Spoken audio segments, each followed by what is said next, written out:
रात के अंधेरे में जब पूरा गांव सो रहा होता है, तब कुछ जगह इंडिया में आज भी लोग डर के साथ जीते हैं। डर किसी जानवर का नहीं, डर किसी चोर या किलर का भी नहीं, बल्कि डर डायन का। हाँ, 21st सेंचुरी के इंडिया में भी आज भी देश के कई ट्राइबल और रूरल इलाकों में लोग मानते हैं कि कुछ औरतें काला जादू करती हैं, बच्चों को बीमार बनाती है, फसल बर्बाद करती है और मौत तक का कारण बनती है।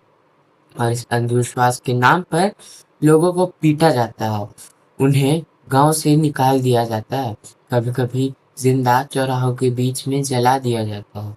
लेकिन सवाल ये है, क्या सच में कोई डायन होती है या फिर इसके पीछे छुपा है एक डार्क साइकोलॉजिकल साइंस? क्यों एक पूरा गांव एक इंसान के खिलाफ खड़ा हो जाता है? क्यों लोग बिना प्रूफ के किसी को शैतान मान लेते हैं? और क्यों इंडिया के कुछ इलाके आज भी मिडिवल हॉरर स्टोरी जैसे लगते हैं? आज की इस वीडियो में हम जानेंगे the dark science behind witchcraft and अंधविश्वास। ये वीडियो सिर्फ हॉरर नहीं है, ये रियलिटी है, और शायद इंडिया की सबसे डेंजरस रियलिटीज में से एक। अंधविश्वास यानी ब्लाइंड फेथ, एक ऐसा विश्वास जो लॉजिक से नहीं, डर से पैदा होता है। इंडिया में अंधविश्वास कोई नई चीज नहीं है। पुराने समय में जब साइंस और मेडिसिन इतनी एडवांस नहीं थी, तब लोग हर अजीब घटना को सुपर नेचुरल मानते थे। और क्योंकि ऐसी चीजों को लोग जल्दी मान लेते थे, इसीलिए हमारे जो पूर्वज लोग थे, जो कि इन सब चीज़ों पे बहुत अध्ययन करते थे, वो हमें इन्हें अंधविश्वास से जोड़ कर ही बताया करते थे। अगर अचानक किसी की मौत हो गई हो, तो भूत, अगर फसल खराब हो गई हो, तो श्राप, अगर कोई बीमार पड़ गया हो, तो काला जादू, और अगर बिल्ली रास्ता काट दे तो अपशगुन। ह्यूमन ब्रेन नेचुरल पैटर्न्स ढूंढता है। हम बार बार हर चीज़ का एक्सप्लेनेशन चाहते हैं, और जब एक्सप्लेनेशन नहीं मिलता, तब इमेजिनेशन उसे खाली जगह को भर देती है। इसी साइकोलॉजिकल वीकनेस को अंधविश्वास जन्म देता है। लेकिन ट्राइबल बेल्ट्स में ये और डेंजरस क्यों हो जाता है? क्योंकि वहाँ एजुकेशन कम होती है, हेल्थ केयर वीक होता है, और लोग मॉडर्न साइंस की जगह लोकल तांत्रिक या ओझा के पास जाना प्रेफर करते हैं। एक बच्चा बीमार हुआ, डॉक्टर नहीं, ओझा बुलाओ। घर में किसी की डेथ हुई, पोस्टमार्टम नहीं, डायन खोजो। और फिर शुरू होता है ह्यूमन हंटिंग या विच हंटिंग। साइंस के अकॉर्डिंग फियर एक सर्वाइवल मैकेनिज्म है, लेकिन जब फियर इग्नोरेंस के साथ मिक्स हो जाता है, तब वो वायलेंस बन जाता है। साइकोलॉजी में एक कॉन्सेप्ट होता है, स्केपगोटिंग। जब सोसाइटी किसी प्रॉब्लम का असली रीजन नहीं समझ पाता है, तब वो किसी एक वीक इंसान को ब्लेम करता है, और ज़्यादातर केस में वो वीक इंसान होती है एक औरत। इंडिया में विच हंटिंग के मैक्सिमम विक्टिम्स विडोज होती हैं, या एल्डरली वुमेन्स, या ऐसी वुमेन जिनके पास थोड़ी ज़मीन हो। यानी अंधविश्वास के पीछे सिर्फ फियर नहीं, कभी-कभी ग्रीड भी होता है। लोग प्रॉपर्टी चाहते हैं, पर्सनल रिवेंज लेना चाहते हैं, और ईज़ीएस्ट तरीका किसी को डायन डिक्लेयर कर दो। एक बार गाँव गाँव ने मान लिया, फिर लॉजिक मर जाता है। जब साइकोलॉजी एक्टिवेट हो जाती है, अकेले में जो इंसान शायद वायलेंट ना हो, वो क्राउड के साथ मॉन्स्टर बन जाता है। इसीलिए हिस्ट्री में मॉब्स ने लिंचिंग की, रियॉट्स किए, और विच हंटिंग भी किए। फियर ह्यूमन ब्रेन को रेशनल नहीं रहने देता। अगर इंडिया में विच हंटिंग का सबसे बड़ा हॉटस्पॉट देखा जाए, तो वो उनमें से एक नाम है झारखंड। रिपोर्ट्स के अकॉर्डिंग हर साल यहाँ कई औरतें डायन कहकर मार दी जाती हैं। कई इंसिडेंट्स में विक्टिम्स को गांव के बीच घसीटा गया, उनके बाल काटे गए, उन्हें ह्यूमन वेस्ट तक खिलाया गया, और सबसे हॉरिफाइंग बात, ये सब पब्लिक में होता है। लोग कहते हैं और देखते हैं, कभी वीडियो भी बनाते हैं, लेकिन रोकने की हिम्मत बहुत कम लोग करते हैं। एक रियल पैटर्न ऑलमोस्ट हर केस में देखा गया।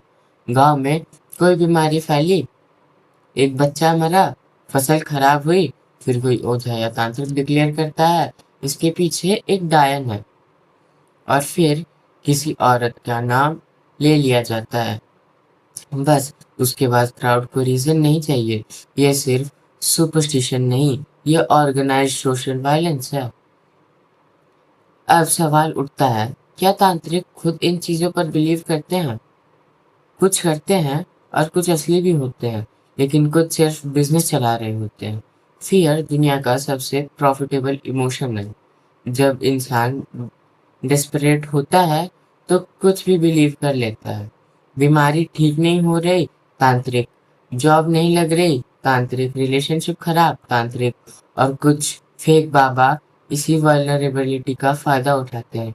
उन्हें पता होता है कि लोग इमोशनली वीक हैं, तो वो रिचुअल्स, एश चैंट्स और हॉरर क्रिएट करते हैं और साइकोलॉजी कंट्रोल करते हैं। ह्यूमन ब्रेन सजेशंस से बहुत इजीली इन्फ्लुएंस होता है। अगर किसी को बार बार बोला जाए कि तुम पर श्राप है, उस पर श्राप है, तो वो जेन्युइनली सिम्टम्स फील कर सकता है। इसको साइकोलॉजी में निकोबो इफेक्ट कहते हैं, जिसे प्लेसोबो इफेक्ट भी कहा जाता है। इसमें फेक मेडिसिन से इम्प्रूवमेंट होता है, वैसे ही निकोबो इफेक्ट में नेगेटिव बिलीफ से बॉडी पर बुरा असर पड़ता है। यानी कभी कभी इंसान बीमार जादू से नहीं, डर से हो जाता है। आपने नोटिस किया होगा, मोस्ट पैरानॉर्मल एक्सपीरियंसेस रात में होते हैं। क्यों? क्योंकि डार्कनेस ह्यूमन ब्रेन को अनसर्टेनली देती है। अनसर्टेनिटी के कारण ब्रेन इनकम्प्लीट इंफॉर्मेशन को खुद फिल कर लेता है। इसीलिए कभी कपड़े लटके हों तो इंसान को भूत लगते हैं, कभी हवा की आवाज़ फुटस्टेप लगती है। साइंस के according sleep paralysis, hallucination, anxiety, trauma, ये सब पैरानॉर्मल एक्सपीरियंसेस क्रिएट कर सकते हैं। लेकिन जहाँ एजुकेशन कम होती है, वहाँ सुपरनैचुरल एक्सप्लेनेशन ज़्यादा पावरफुल हो जाती है, और फिर mid generation to generation transfer होते जाते हैं। एक बच्चा बचपन से सुनता है, उस पेड़ के पास मत जाना, वहाँ चुड़ैल है। वो बड़ा होकर भी उसी फियर को कैरी करता है, फिर अपने बच्चों को बोलता है कि वहाँ मत जाना, वहाँ चुड़ैल है। Fear becomes culture. सबसे पेनफुल पार्ट ये है, अंधविश्वास का सबसे बड़ा शिकार अक्सर वुमेन ही होती है।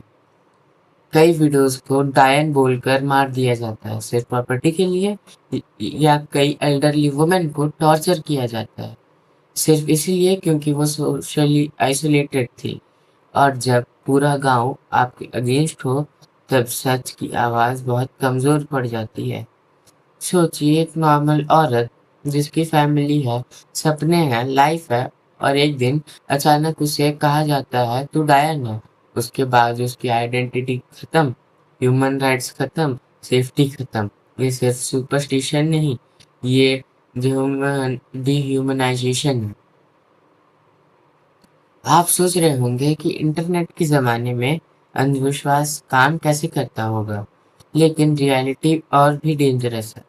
अब मिस इन्फॉर्मेशन सोशल मीडिया के थ्रू और भी फास्ट स्प्रेड होती है। Fake babas, miracle cures, black music removal, ads, YouTube, WhatsApp और शॉर्ट्स वीडियोस के थ्रू, पॉडकास्ट के थ्रू लोगों को मैनिपुलेट किया जाता है, और मार्केटिंग डिजिटल हो चुकी है।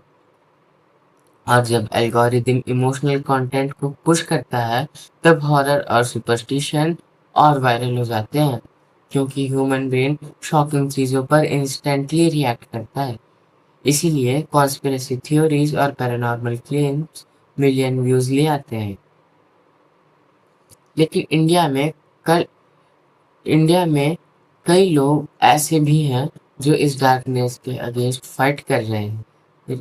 Rationalist, social workers, doctor, teachers, वो विलेजेस में जाकर लोगों को समझाते हैं डिजीज बैक्टीरिया से होती है मौत, ना ही काला जादू या डायन के कारण। मेंटल इलनेस एक मेडिसिनल कंडीशन है, पोजेशन नहीं।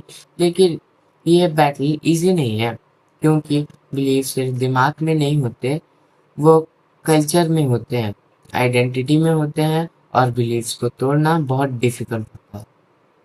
लेकिन एक डिस्टर्बिंग सवाल यहाँ भी बचता है, क्या अंधविश्वास कभी कंप्लीटली खत्म होगा या ह्यूमन ब्रेन हमेशा अननोन चीज़ों से डरता रहेगा? क्योंकि टेक्नोलॉजी बदल गई, सिटीज़ मॉडर्न हो गई, लेकिन फियर आज भी वही है, बस उसका फॉर्म बदल गया है। पहले लोग डायन से डरते थे, आज कॉन्स्पिरेसी थ्योरी से डरते हैं। पहले तांत्रिक मैनिपुलेशन करते थे, आज इंटरनेट इन्फ्लुएंसर्स करते हैं। लेकिन मैकेनिज्म सेम है, फियर, इग्नोरेंस और मैनिपुलेशन। अंधविश्वास सिर्फ एक बिलीव नहीं, ये एक साइकोलॉजिकल वायरस है। जब सोसाइटी एजुकेशन से दूर होती है, तो फियर पावर बन जाती है, और जब फियर पावर बनता है, तब ह्यूमैनिटी मरने लगती है। इंडिया की प्रोग्रेस सिर्फ हाईवेज और टेक्नोलॉजी से नहीं होगी। प्रोग्रेस तब होगी जब एक इनोसेंट औरत को डायन कहकर मारा नहीं जाएगा, जब बीमारी का इलाज हॉस्पिटल में होगा, टॉर्चर से नहीं, और जब लोग सवाल पूछना सीखेंगे, क्योंकि साइंस की शुरुआत नॉलेज से नहीं होती, साइंस की शुरुआत एक क्वेश्चन से होती है। क्योंकि कुछ रियलिटीज़ डिस्टर्बिंग लगी, अगर आपको ये वीडियो भी डिस्टर्बिंग लगा तो शायद ये अच्छी बात है, क्योंकि कुछ रियलिटीज़ डिस्टर्बिंग होनी चाहिए ताकि सोसाइटी उन्हें इग्नोर ना कर सके।